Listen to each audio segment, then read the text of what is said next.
ভগৱন্তক বিচাৰিব নালাগে, ভগৱন্তহে আমাৰ ঘৰ বিচাৰি আহিব। গতিকে যিখন ঘৰত ঈশ্বৰ উপাসনা থাকিব, পুৱা গধূলি ধূপ ধূনা জ্বলিব, সেইখন ঘৰলৈ কৃষ্ণ আহিব। এই পথটো দেখুৱাইছে। এতিয়া ভগৱন্তই সিদ্ধান্ত কৰি গৰুড়ক ক'লে যে তুমি ৰথখন সজাই পৰাই আনা, আমি ভকতৰ ঘৰ চাবলৈ যাওঁ মিথিলালৈ। গতিকে তেওঁ মানে পক্ষীক মানে ৰথ আনিবৰ কাৰণে দাৰুকক নিৰ্দেশনা দিলে। দাৰুকে ৰথ সজাই আনিলে। তাতে ঋষিমুনিসকলক লগত লৈ সমস্তই মিথিলাৰ অভিমুখে যাত্ৰা কৰিছে।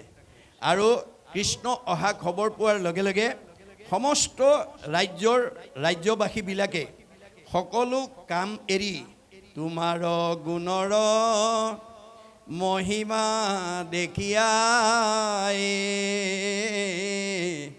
আন যত কাম দূৰতে তেজিয়া থৈলো, চব কাম এৰি থৈ আহিলে। আজি ইয়ালৈ অহা ঘৰুৱা কাম কাৰ নাই, চবৰে নিজৰ নিজৰ পৰিয়ালৰ দায়িত্ব আছিলে। আপোনালোকে চব এৰি থৈ আহিলে। কিয়? আন কৰ্মে লগাইলে যতেক সিও হুৱে বৃথা, জনমো বৃথা হুৱে নুশুনয় কৃষ্ণ কথা।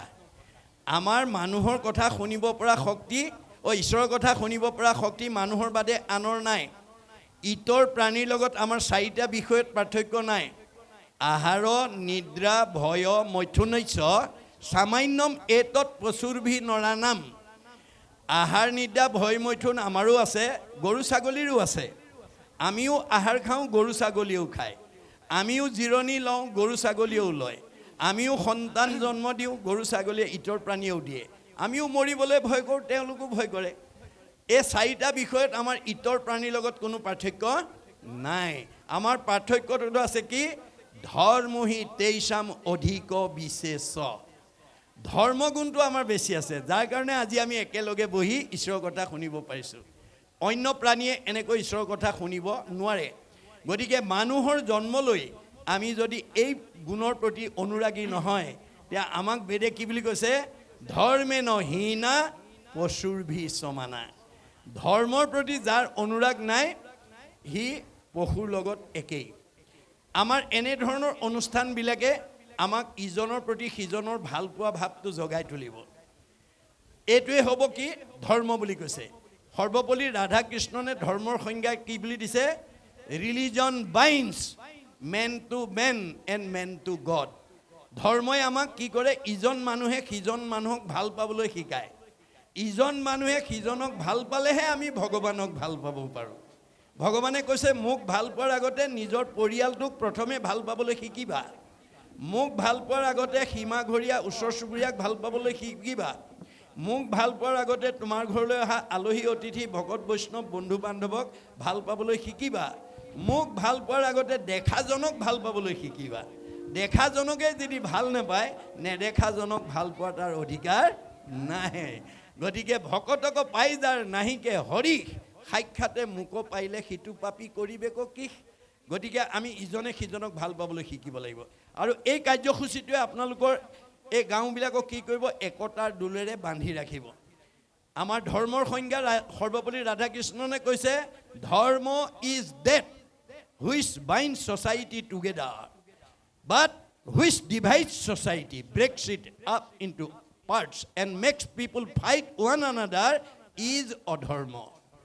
যদি আমাৰ মানে ধৰ্মই একতাৰ দোলেৰে বান্ধি ৰাখে, যদি আমাৰ একতা নাথাকে, সেইখন অধৰ্মী সমাজ। আপোনালোকৰ 13খন গাঁৱৰ মাজত ডাক্তৰ, ইঞ্জিনিয়াৰ, অফিচাৰ, প্ৰবক্তা, অধিবক্তা, বুদ্ধিজীৱী, জ্ঞানী মানি বহুত মানে উচ্চপদস্থ বিষয়ত চাকৰি কৰা মানুহ আছে। কিন্তু ইজনক দেখিলে যদি সিজনে সিফালে মূৰটো ঘূৰাই, ইজনৰ প্ৰতি যদি সিজনৰ সদ্ভাৱ নাই, এইখন অধৰ্মী সমাজ। আপুনি বাহিৰৰ পৰা দেখিছে এঘৰ মানুহ ধনে ধানে টকাই পইচাই গাড়ীয়ে মটৰে পকা ঘৰে দুৱাৰে নদন বদন হৈ আছে। ভিতৰত গৈ সোমাই দেখিলে স্বামী স্ত্ৰীৰ মাজত মাতবোল নাই, শাহু বোৱাৰীৰ মাজত মাতবোল নাই, ককাই ভাইৰ ইজনৰ প্ৰতি সিজনৰ সদ্ভাৱ নাই। সেইখন অধৰ্মী পৰিয়াল। এই অধৰ্মী সমাজ আৰু অধৰ্মী পৰিয়ালকো আমি আমূল পৰিৱৰ্তন সাধি ধৰ্মৰ মাজলৈকে আনিব পাৰিম। কেনেকৈ? এই নদীখন বোৱাব লাগিব দেই। আমাৰ ভাগৱতে কৈছে অকৃষ্ণ নাম কীৰ্তনৰ নদী নাই জিথানত ভকতৰ সংগ জৈত নাই ও ব্ৰহ্মাৰ ভুৱন ভৈলে ও অপবিত্ৰ সিটো আতি যোগ্যনুহে থাকিবে তথাই গতিকে ব্ৰহ্মাৰ ভুৱন সদৃশ হ'লেও য'ত মিলা প্ৰীতি নাই মৰম চেনেহ নাই সেই জেগা বসবাসৰ যোগ্যতা নাই মই ভাগৱতৰ মানুহৰ আমাৰ 8টা সদাচাৰৰ ভিতৰত অন্যতম সদাচাৰ এটা আইসকলৰ উদ্দেশ্যে কৈছিলোঁ অন্ন সদাচাৰ আইসকলে অন্ন তৈয়াৰ কৰি আমাক যে খুৱায় আমাৰ প্ৰত্যেকৰ শৰীৰত সাত ধাতু সৃষ্টি হয় এতিয়া অন্ন আইসকলে কেনেকৈ ৰন্ধন কৰিলে আমাৰ অন্ন শুদ্ধ হ'লে ব্ৰহ্ম শুদ্ধ হ'ব আৰু ব্ৰহ্ম শুদ্ধ হ'লে আমাৰ সতি সন্তান শুদ্ধ হ'ব এই কথা ভাগৱতত উল্লেখ আছে গীতা ভাগৱতত উল্লেখ আছে সবে কৃষ্ণত পৰ জানিবা নিশ্চয় অৰ্পণা নভৈলে কিছু ফল নধৰে আপুনি ৰান্ধিবলৈ নিয়া চাউল মুঠি ধোৱাৰ আগতে এমুঠি ঈশ্বৰত অৰ্পণ কৰি ল'ব লাগে এটা পাত্ৰত গুৰুদেৱ নাম ভগতত লাগিবৰ্থে বা ভগৱন্তত লাগিবৰ্থে অৰ্পণ কৰা হ'ল কৃষ্ণ এই বুলি আইগৰাকী কৃষ্ণ মন্ত্ৰ উচ্চাৰণ কৰি এমুঠি ভগৱানত অৰ্পণ কৰি লৈ বাকীখিনি শুদ্ধভাৱে ধুই পখালি ৰন্ধন কৰিব লাগিব আৰু খাবলৈ দিওঁতেও কৃষ্ণ মন্ত্ৰ উচ্চাৰণ কৰি খাবলৈ দিব লাগে আমাৰ কৃষ্ণ মন্ত্ৰ আইগৰাকী মুখৰ কৃষ্ণ নামটোৱে কি কৰে হৰি নাম হুতাখন পাপ সুখান বন খনেকতে দহি কৰে চন যে আমাৰ ভগৱন্তৰ নামটো জুইৰ লগত তুলনা কৰিছে যে শুকান বনত জুই লাগিলে যেনেকৈ তৎক্ষণাৎ পুৰি নাইকিয়া হৈ যায় আইগৰাকীয়ে কৃষ্ণ মন্ত্ৰ উচ্চাৰণ কৰি অন্ন থোৱা আৰু খাবলৈ দিওঁতে সেই সময়লৈকে হোৱা 5 প্ৰকাৰ পাপটো নাইকিয়া হৈ যায় আমাৰ প্ৰত্যেক গৃহস্থী ঘৰত 5টা পাপ অবাঞ্ছিত হয় সংঘ অনাসংঘ বামুণীয়া কীৰ্তনীয়া সত্ৰ সমাজ বুলি কথা নাই গৃহস্থী মাত্ৰেই 5টা পাপ আমাৰ অবাঞ্ছিত হয় কেনেকৈ হয় গীতা ভাগৱতত কৈছে কন্দনী পেখনি চুলি কলসী মাৰ্জনী গৃহস্থৰ পঞ্চ হিংসা সিজে ৰাতি দিনী এই 5টা প্ৰকাৰ আমাৰ অবাঞ্ছিত পাপ হৈ থাকে গৃহস্থী মাত্ৰেই কন্দনী মানে ঢেঁকী বা মিক্সাৰত জা জলপান কৰিলে মানে ব্ৰহ্ম হত্যা হয় তাত পাপ লাগে পেখনি মানে পতাত মছলা পিছা সৰিয়হ পিছা আদা পিছা জলকীয়া পিছা নহৰু পিছা কৰি অন্ন তৈয়াৰ কৰিলে তাত ব্ৰহ্ম হত্যা হয় তাতো পাপ লাগে চুলি মানে জুহালত গেছত ৰন্ধনশালাত অন্ন তৈয়াৰ কৰিলে তাতো পাপ লাগে কলসী মানে কলহ বা কোনো পাত্ৰত পানী আনিলে চকুৰে মনিব নোৱাৰা জীৱাণু আহে গৰম কৰি মাৰি পেলোৱা হয় তাতো ব্ৰহ্ম হত্যা হয় তাতো পাপ লাগে মাৰ্জনী ঠাইঘৰ সাৰোতে মচোতে সূতা বাঢ়নি জাৰুত লাগি চকুৰে মনিব নোৱাৰা পোক পৰুৱা মৰে মচিবলৈ যাওঁতেও চকুৰে মনিব নোৱাৰা জীৱাণু মৰি আহে তাতো পাপ ব্ৰহ্ম হত্যা হয় তাতো পাপ লাগে তাৰ দুখে গৃহবাসী স্বৰ্গক নাযায় এই 5টা পাপ কন্দনী পেখনি চুলি কলসী মাৰ্জনী গৃহস্থৰ পঞ্চ হিংসা সিজে ৰাতি দিনী ৰাতিপুৱা শুই উঠাৰ পৰা গধূলা খোৱালৈকে এই কামবিলাক কৰোঁতে 5টা পাপ আমাৰ প্ৰত্যেক গৃহস্থী ঘৰত মানে অবাঞ্ছিত হৈ যায় তাৰ দুখে গৃহবাসী স্বৰ্গক নাযায় কৃষ্ণ অৰ্থে কৰি পুনো মুকুতিক পায় আইগৰাকীয়ে যদি কৃষ্ণ সংস্কৃতি অৱলম্বন কৰি ৰন্ধন কৰিব পাৰে ঘৰৰ কৰ্মবিলাক কৰিব পাৰে খাবলৈ দিব পাৰে তে এই 5টা পাপে আমাক স্পৰ্শ কৰিব নোৱাৰে কাৰণ আইগৰাকীৰ মুখৰ কৃষ্ণ শব্দটো মানে নিশ্চিত হোৱাৰ লগে লগে সেই সময়ৰ পাপবিলাক সব নাইকিয়া হৈ যায় সেইকাৰণে আইসকলে খাবলৈ দিওঁতেও কৃষ্ণ খাওক বুলি ক'ব লাগে দেই যিকোনো বস্তু খাদ্য দ্ৰব্য আমাৰ দিওঁতে কৃষ্ণ খাওক বুলি মই আপোনালোকৰ এখন গাঁৱৰ আইসকলে কৃষ্ণ বুলি নোকোৱাকৈ দিয়ে বুলি ভবা নাই দেই মাত্ৰ আমাৰ বেদৰ নিয়মটো কৈছোঁ কোনোবাই যদি কিবা কাৰণত পাহৰি আছে অহাকালিৰ পৰা আৰম্ভ কৰি দিব কাৰণ কৃষ্ণ মন্ত্ৰ হীন দ্ৰব্য মতি তাৰ দুষ্টা অন্ন জল সুৰা তাৰ কুকুৰৰ বিষ্টা আইগৰাকীয়ে ৰান্ধি বাঢ়ি নি খাবলৈ দিয়া বস্তু যদি কৃষ্ণ খাওক বুলি নকয় অকল খাওক বুলি কৈ থৈ আহে তে সেই দ্ৰব্যটো প্ৰদূষণযুক্ত হৈ থাকে 5টা পাপ তাত লাগি থাকে আৰু কৃষ্ণ বুলি নোকোৱাকৈ দিয়া মহিলাগৰাকীক দুষ্টমতী বুলি কৈছে তেওঁ হয়তো কিবা অভিমান আছে মানে বিদ্যাৰ অভিমান ধনৰ অভিমান বা মানে দেহৰ অভিমান কিবা এটা অভিমান থাকিলেহে কৃষ্ণ বুলি ক'বলৈ লাজ কৰে আজিৰ তাৰিখত মানুহৰ জন্ম লৈ যদি ভগৱন্তৰ 1000টা নামৰ পৰা এটা নাম ল'বলৈ যদি কোনোবাই লাজ কৰে লাজ মানে মায়া মায়া মানে অজ্ঞান, অজ্ঞান মানে আন্ধাৰ, আন্ধাৰ মানে দুখ দুৰ্গতি। আজিৰ তাৰিখত যদি কোনোবাই মানুহৰ জন্ম পাই ঈশ্বৰৰ নাম এটা ল'বলৈ লাজ কৰে, ইতস্তত কৰে, অৱহেলা কৰে, সেই জীৱটো দিনে দিনে দুখ দুৰ্গতি ফালে গতি কৰিব। সেইকাৰণে আপোনালোক যিসকল আই আছে ইয়াত, আইসকলে যাতে এই নিয়মটো নিজে শিকাৰ লগতো ছোৱালীজনীকো শিকাব। আমাৰ জৱাহৰলাল নেহৰুৱে কৈছে, if you educate a boy you educate individual only, if you educate a girl you educate the entire family. আপুনি যদি এটা ল'ৰাক শিক্ষা দিয়ে, ব্যক্তিগত শিক্ষা দিয়া হ'ব। এজনী ছোৱালীক যদি এই নীতি শিক্ষা দি পঠিয়াই, ভৱিষ্যত পৰিয়ালটোৰ কাৰণে উপকাৰ হ'ব। সেইকাৰণে আইসকলৰ ওপৰতেই এখন ঘৰ, এটা পৰিয়াল, এখন সমাজ, এটা পৰিৱেশৰ উন্নয়ন নিৰ্ভৰ কৰিছে। ঋগ্বেদত কৈছে, ন গৃহম গৃহম ইতি আহু গৃহিণী গৃহম উচ্যতে তয়াহি সহিতা সৰ্বান পুৰুষায়াম সমষ্ণুতে।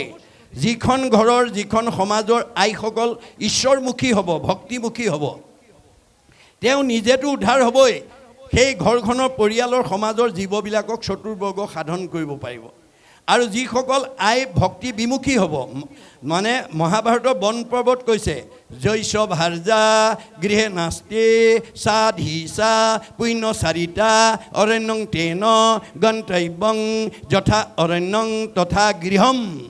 যিখন ঘৰৰ, যিখন পৰিয়ালৰ, যিখন সমাজৰ আইসকল ভক্তি বিমুখী হ'ব, তেওঁ নিজেতো নষ্ট হ'বই, সেই সমস্ত পুৰুষক নষ্ট কৰিব আৰু ঘৰ গুচি বাঁহতল কৰিব।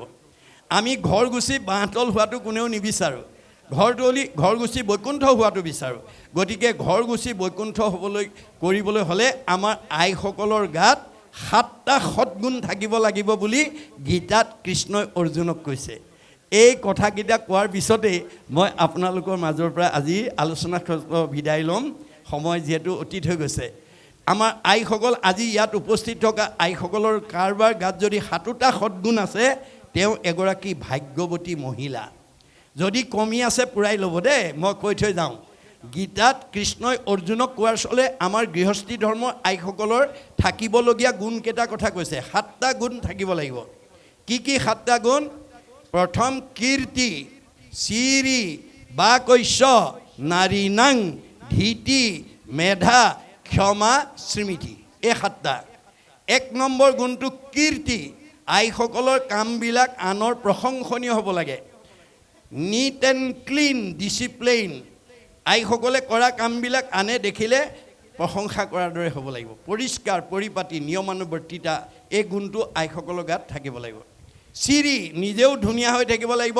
পৰিয়ালটোৰ প্ৰতিজন সদস্য ধুনীয়াকৈ থকাৰ ক্ষেত্ৰত, ঘৰখনৰ পৰিৱেশটো সুন্দৰ কৰি ৰখাৰ ক্ষেত্ৰত গুৰুত্ব দিব লাগিব। বাকৈশ্য, কথা ক'ব জানিব লাগিব। আজি কথা ক'ব নজনাৰ কাৰণে বহুত শাহুৱেকক বোৱাৰীয়েকে বেয়া পায়, বহুত বোৱাৰীক শাহুৱে বেয়া পায়, বহুত দেউৰেকক নবৌকে বেয়া পায়, বহুত নবৌয়েকক দেউৰেকে বেয়া পায়, ইত্যাদি ইত্যাদি। গতিকে কথা ক'ব নজনাৰ কাৰণে আমাৰ পৰিয়ালত বিশৃংখল হয়। গতিকে আমাৰ কথাবিলাক আইসকলক কেনেকৈ ক'ব লাগিব? সত্য, প্ৰিয়, হিত। এই বিষয়ে ইতিমধ্যে মই আলোচনা কৰিছোঁ। সঁচা কথা ক'ব, শুনিবলৈ ভাল পোৱাকৈ ক'ব আৰু আনৰ উপকাৰ হোৱাকৈ ক'ব। তেতিয়া আপোনাৰ কি হ'ব? পৰোপকাৰায় পুণ্যম। আপুনি কোৱা কথাটোৰ কাৰণে যদি আনৰ উপকাৰ হয়, আপুনি কোৱাজনৰ পুণ্য হ'ব। আৰু পুণ্য হ'লে আপুনি জীৱনত সুখ ভোগ কৰিব পাৰিব, জীয়াই থাকোঁতে উত্তৰণ হ'ব আৰু মৰিলে সদ্গতি পাব। পাপায় পৰপীড়নম, যদি আনক দুখ পোৱাকৈ কথা কয়, আপোনাৰ পাপ হ'ব। আপুনি নাভাবিব, মানে কোনো শাহুৱে নাভাবিব মই বোৱাৰীক আজি একদম ঠিকছে কৈ দিছোঁ, হাড়লৈকে ভেজাই দিছোঁ। ভগৱানে কৈছে তুমি সাজু হৈ থাকা তাৰ দুগুণ পাবৰ কাৰণে। কাৰণ বোৱাৰীৰ দেহতো মই আছোঁ, শাহুৰৰ দেহতো ময়ে আছোঁ। মোক দুখ দি তুমি কেতিয়াও বাচি যাব নোৱাৰিবা। ন ভুক্তং ক্ষয়তে কৰ্ম কল্পকৌটি শৰ্তে অপি অৱশ্যমেব ভুক্ত ইবম কৃত কৰ্ম শুভাশুভম। আপুনি বেয়া কথা কৈ সাৰি যাব নোৱাৰিব, আপুনি তাৰ দুগুণ বেয়া ফল ভোগ কৰিব লাগিব। বাকৈশ্য, নাৰী নাং, ধীতি, ধৈৰ্য গুণ। যিখন ঘৰৰ আইসকল ধৈৰ্যশীল হ'ব, সেইখন ঘৰৰ স্বামী বা পৰিয়ালবৰ্গ বিপদমুখী হ'ব নোৱাৰে। আমাৰ ধৈৰ্য গুণটো কেনেকুৱা হ'ব লাগিব? শৈবা, হৰিচন্দ্ৰ ৰজাৰ ভাৰ্যা শৈবাৰ দৰে হ'ব। শৈবাই ধৈৰ্য গুণৰ পৰিচয় কেনেকৈ দিছে? যে হৰিচন্দ্ৰ ৰজাই শৈবাৰ লগত কোনো আলোচনা নকৰাকৈ সত্যত বন্দী হৈ বিশ্বামিত্ৰক সমস্ত ৰাজ্যধন দি দিলে। অৱশেষত দক্ষিণা দিবলৈ হাতত পইচা নাই।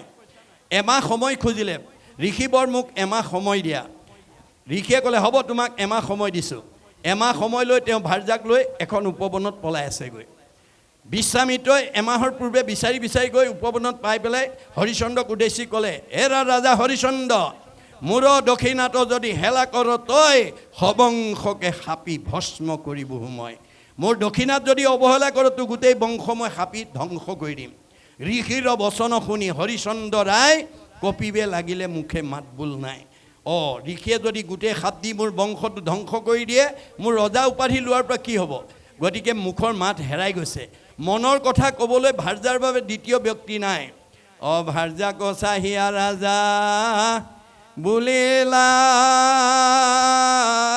বচন অশুনা প্ৰাণেশ্বৰী মূৰ বাক্যে দি মন হে ভাৰ্যা তুমি মোৰ মনৰ কথালৈ অকণমান গুৰুত্ব দিয়া কেনমতে ঋষিৰ মই খুজিবো ধাৰ কেনমতে বংশক মই কৰিব উদ্ধাৰ মই এতিয়া ঋষিৰ ধাৰটো কেনেকৈ পৰিশোধ কৰোঁ বংশটো কেনেকৈ উদ্ধাৰ কৰোঁ মই হতাশ হৈ গৈছোঁ মোৰ মুখৰ মাত হেৰাই গৈছে যিটো সময়ত স্বামী হতাশ হৈছে মুখৰ মাত হেৰাই গৈছে স্বামীক প্ৰেৰণা দিবৰ কাৰণে সাহস দিবৰ কাৰণে ভাৰ্যাই কেনেকৈ উত্তৰ দিলে স্বামীৰ বচন শুনি শৈবা প্ৰাণেশ্বৰী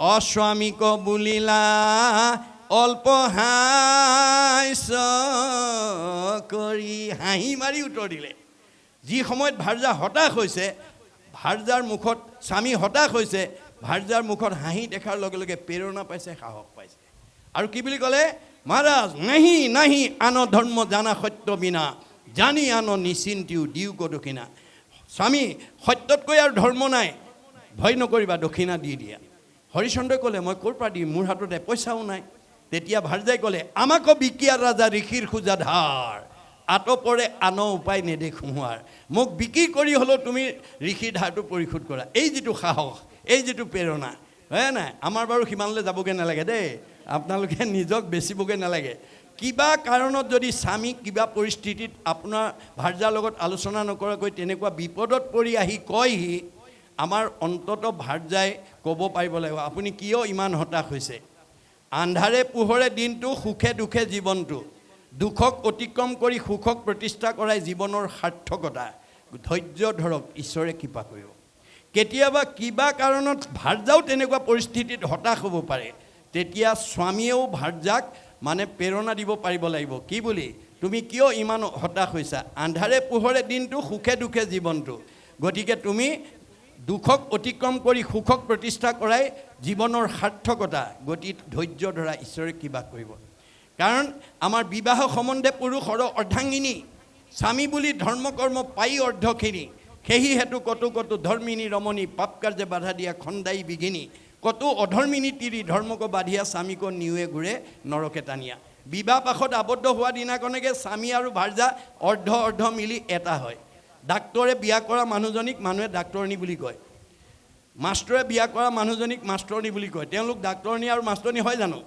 নহয় কিন্তু আধা উপাধিটো পাই গ'লে বাপে স্বামীৰ কাৰণে ঠিক তেনেকৈ বেয়া কাম ভাল কাম কৰিলে আধা আধা ইজনে সিজনৰ লগত মানে সম্পৰ্ক থাকে স্বামীয়ে বেয়া কৰিলে কাৰ স্বামী বুলি ভাৰ্যাৰ নামটো আহিব ভাৰ্যাই ভুল কৰিলে কাৰ মানে ভাৰ্যা স্বামীৰ নামটো আহি যায় গতিকে ইজনৰ সিজনৰ লগত সম্পৰ্ক আছে এই কথা জানি ধৰ্মিনী নাৰীবিলাকে কেতিয়াও মানে স্বামীক বিপথে যাবলৈ নিদিয়ে যাৰ কাৰণে ৰাধিকা সতীয়ে গুৰুজনৰ ওচৰত মানে সিদিনা কি বুলি কৈছিল গুৰুদেৱ মোৰ এটা সতীত্ব গুণৰ অন্যতম বৈশিষ্ট্য হ'ল যদি স্বামী মন্দ কৰ্ম কৰে আচৰণ মিষ্ট বাক্য কৰি তাক কৰুণী বাৰণ মোৰ চকুৰ আগত যদি স্বামীয়ে ভুল কৰা দেখোঁ মই তেওঁক মধুৰ বাক্যৰে তেওঁক ভুল পথৰ পৰা শুদ্ধলৈ আনিবৰ কাৰণে যত্ন কৰোঁ বোলে কাৰণ বোলে বিবাহ সম্বন্ধে পুৰুষৰ অৰ্ধাংগিনী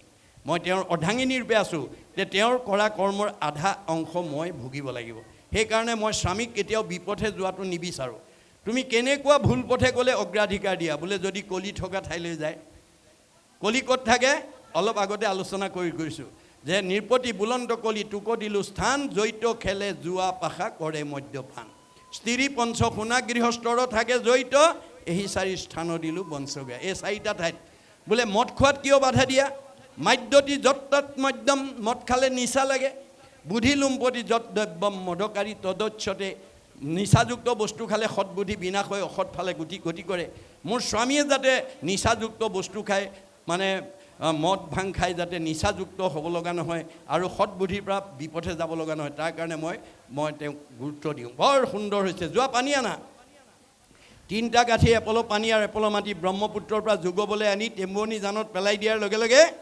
বুৱতী নদী বন্ধ হৈ গ'ল সেই অঞ্চলৰ ৰাজ্য বানপানী কবলৰ পৰা মুক্ত হ'ল আজিও নগাঁৱত সেই মানে ঠাইটো মানে বৰদোৱাত শান্তিজান হিচাপে পৰিচিত হৈ গ'ল এয়া আইসকলৰ মানে ভক্তি জ্ঞানৰ বা সতীত্ব গুণৰ মাহাত্ম্য এতিয়া এই তত্ত্বটো নজনা আমাৰ এগৰাকী আইক আমাৰ কোনোবা বাপ বা অন্যই যদি তেনেকুৱা ভুলত পৰি পেলাই যদি আমাৰ গৰাকীক যদি কওঁগে হেৰা মোৰ এনেকুৱা হ'ল নহয় কি হ'ব এতিয়া আমাৰ গৰাকীয়ে কি ক'ব ভাল হৈছে মোৰ লগত কোনো আলোচনা নকৰাকৈ কৰিছিলে নহয় আপোনাৰ আৰু হ'ব লাগিব এনেকৈ বুলিহে ক'ব তাৰমানে সান্তনা দিয়ক চাৰি জ্বলা জুইত ঘিউহে ঢালি দিব এতিয়া আমাৰ গুৰুজনাৰ দৰ্শনটো হ'ল কি ভাগৱতৰ দৰ্শনটো হ'ল কি পাৰিবাৰিক জীৱন দাম্পত্য জীৱন যুগ্ম জীৱন সাংসাৰিক জীৱনত আমাৰ জ্বলা জুই নুমাবলৈ আমি পানী ঢালিবলৈ শিকিব লাগিব জ্বলা জুই নমাবলৈ ঘিউ ঢালিলে নহ'ব অৰ্থাৎ কিবা কাৰণত স্বামীৰ খং উঠিলে ভাৰজাই হাঁহি এটা মাৰি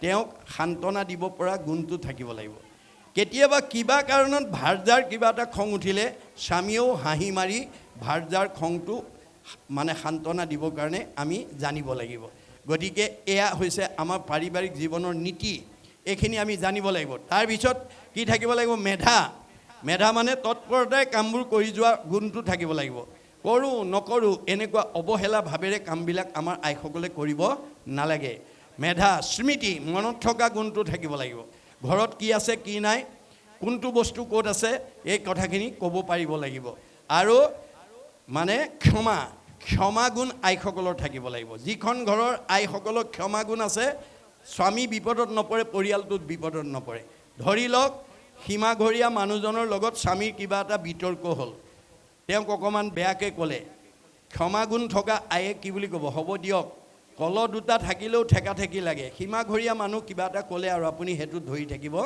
নালাগে যদি ক্ষমা গুণ নাই আইজনে কি ক'ব তেওঁ তেনেকৈ ক'বলৈ কোন ধৰক মাৰক এই বুলি যদি উচ্চতাই দিয়ে তেতিয়াহ'লে বিপদত পৰিব গতিকে আমাৰ আইসকলৰ ক্ষমা গুণটো আমাৰ উদ্ধৱক কৈছে মুত চিত্ত দিয়া যিটো জনমহাশয় হানি অপমান দুখ শোকক সহায় তাকে সে বুলিও ক্ষমা জানিবা উদ্ধৱ ক্ষমাৱন্ত পুৰুষৰ নাই পৰাভৱ আপোনাক কোনোবাই কিবা এটা বেয়া কথা ক'লে মোক কৈছে বুলি নধৰিব আত্মাক কৈছে আপুনি ঈশ্বৰক গতাই দিব প্ৰভু এয়া মোক কোৱা নাই তোমাক কৈছে তুমি ব্যৱস্থা ল'বা বয়স 100% 100% তাৰ প্ৰতিক্ৰিয়া কৰিব তাকে নকৰি যদি আপুনি প্ৰতিবাদ কৰে 50-50 হৈ যাব আপোনাক কোনোবাই এটা বেয়াকৈ ক'লে যদি আপুনি দুটা বেয়াকৈ কৈ দিয়ে আপোনাৰ দুইজনৰ সমান হৈ যাব গতিকে আমাৰ ক্ষমা গুণৰ নিদৰ্শন অৱতাৰী পুৰুষ বুদ্ধদেৱে দেখুৱাই থৈ গৈছে বুদ্ধদেৱৰ বৈশিষ্ট্য আছিল কি নিতৌ ভিক্ষা মাগি জীৱিকা নিৰ্বাহ কৰে তেওঁ দুবেলা দুমুঠি খাবৰ কাৰণে যিমানটো প্ৰয়োজন সেইটো পোৱাৰ পিছত আৰু দ্বিতীয় ঘৰত ভিক্ষা মাগিবলৈ নাযায় এদিন তেওঁ এজন ব্ৰাহ্মণৰ ঘৰত ভিক্ষা মাগিবৰ কাৰণে চোতালত থিয় হোৱাৰ লগে লগে ব্ৰাহ্মণ বাৰাণ্ডাতে চকী পাৰি বহি আছিল বুদ্ধদেৱৰ ওপৰত তেওঁ কি আক্ষেপ আছিল বুদ্ধদেৱে নাজানে চোতালত থিয় হোৱাৰ লগে লগে বুদ্ধদেৱক এফালৰ পৰা গালি পাৰিবলৈ আৰম্ভ কৰিলে বুদ্ধদেৱে নীৰৱে শুনি আছে ব্ৰাহ্মণে গালি পাৰি আছে আমাৰ বুঢ়াসকলে কয় এখন তাল নাবাজে ব্ৰাহ্মণে গালি পাৰি আছে বুদ্ধদেৱে কোনো প্ৰত্যুত্তৰ দিয়া নাই ব্ৰাহ্মণে গালি পাৰি গালি পাৰিবলৈ নাইকিয়া হৈ গ'ল তেতিয়া তেওঁ নীৰৱতা অৱলম্বন কৰিছে তেতিয়া বুদ্ধদেৱে সেই সুযোগতে ক'লে দেও মই অকণমান কিবা ক'ব পাৰোঁনে কোৱা কি আছে কোৱা তোমাৰ ঘৰলৈ অতিথি আহিলে তুমি কিবা দ্ৰব্য দি সৎকাৰ কৰা বোলে হয় তুমি দিয়া দ্ৰব্যটো যদি অতিথিয়ে গ্ৰহণ নকৰে তুমি পেলাই দিবা নে দ্ৰব্যটো তোমাৰ ঘৰতে ৰাখিবা কিয় পেলাই দিম মোৰ দ্ৰব্যটো গ্ৰহণ নকৰিলে মোৰ ঘৰত থাকিব তেতিয়াহ'লে তুমি ইমান সময় মোক যিখিনি আতিথ্য কৰিলা মোৰ সেইখিনি গ্ৰহণ কৰা নহ'ল তোমালোকে থাকিলেতো তাৰমানে তুমি যিখিনি মোক গালি পাৰিলা মোৰ গ্ৰহণ কৰা নহ'ল তোমালোকে থাকিলেতো লগে লগে ব্ৰাহ্মণে এজন সাধাৰণ পুৰুষ নহয় বুলি চকীৰ পৰা নামি আহি অষ্টাংগে সেৱা জনাই দীক্ষা গ্ৰহণ কৰিছে এতিয়া এইবিলাক নীতি আদৰ্শৰ কথা আমাৰ শাস্ত্ৰ ভাগৱতৰ মাজেদি আমাক দি আছে আমি এই ধৰণৰে যাতে আপোনালোকক 13খন গাঁৱে জীয়াই থকালৈকে এই গাঁওকেইখন থকালৈকে যাতে আপোনালোকে ভাগৱত এই ধনী 5 দিন ঠাইত আপোনালোকে লাগিলে অলপ কমাব 5 দিন ব্যয়বহুল হয় কষ্টকৰ হয় লাগিলে 2 দিন 3 দিনলৈ আনক যদি সমৰ্থই কোলাই ক'ব হেতু আপোনালোকৰ সামৰ্থৰ ওপৰত যে বছৰত এবাৰ হ'লেও আমি যাতে প্ৰত্যেকখন গাঁৱতে যদি এই আদৰ্শৰে যদি আমি এটো ভাগৱত চৰ্চা কৰি থাকো তেতিয়াহ'লে অনাগত দিনত এইখন গাঁৱলৈ বা এই 13খন গাঁৱলৈ কোনো ধৰণৰ বেয়া ভাৱ বেয়া চিন্তা বেয়া জীৱ আহিব নোৱাৰিব যেনেকৈ পোহৰৰ ওচৰলৈ আন্ধাৰ আহিব নোৱাৰাটো বিজ্ঞানসন্মত সত্য ভাগৱত ভক্তি ধৰ্ম ভক্তি মানেই পোহৰ গতিকে ভাগৱতৰ ভক্তি ধৰ্ম য'ত থাকিব তাত কোনো ধৰণৰ আলৈ আহুকাল বা অসৎ জীৱই তালৈ আহিব নোৱাৰিব এই আহ্বান জনাই আপোনালোকৰ অনিচ্ছাকৃতভাৱেও মই আজি আপোনালোকৰ পৰা বিদায় লৈছোঁ